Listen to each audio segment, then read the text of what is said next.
Hello, everybody, and welcome to lecture number 13, lecture number 12 about buses. Okay, let's jump into this. Our context is introduction to buses, their internal computer organization, ISA, and differences between bus characterizations and USBs.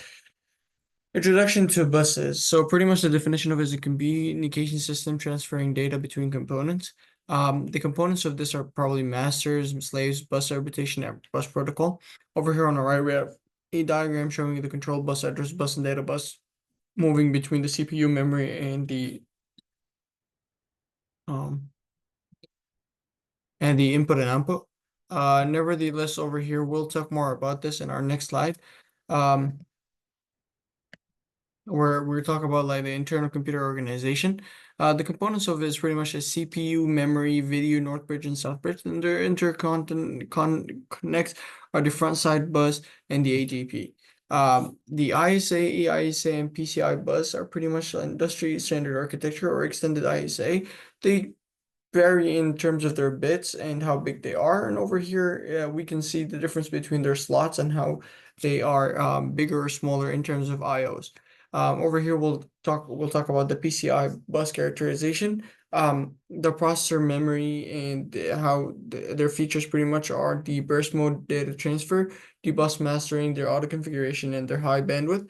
They're pretty much compatible with like 5 volts, or there can be have like a 3.3 volts expansion cards, and the interrupt handling. They're level triggered interrupts for sharing.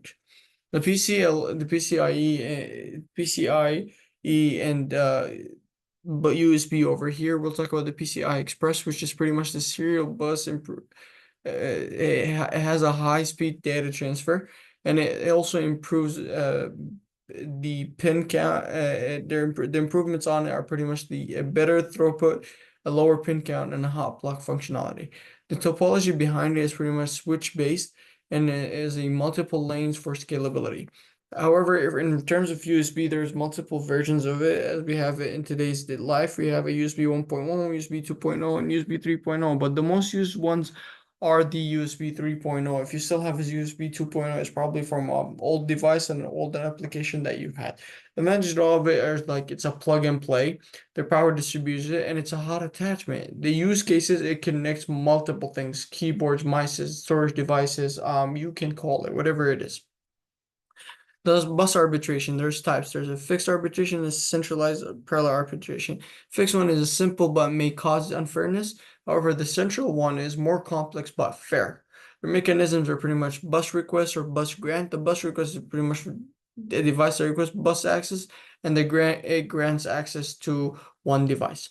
Summary of all of this would probably be definition and importance of buses in computer architecture, and how like their overview is different, and what are the future trends of it, is that it continues evolution of bus technologies, and it also increases use of high speed and flexible bus systems like PCIe, PCI Express, and the USB. Conclusion of this, like as we just discussed earlier, and the whole thing that I want to also mention is like the importance of having buses. They're essential for overall system performance and efficiency. Like they are a key component in any processor or system that we need, and they pretty much conclude a computer architecture design that we have, or a computer or a processor that we have. Without a bus, it's pretty much like it enables all the connectivity and scalabilities in a modern computer system. Regardless, that was it for today's lecture. Hope you guys have a good one. Thank you.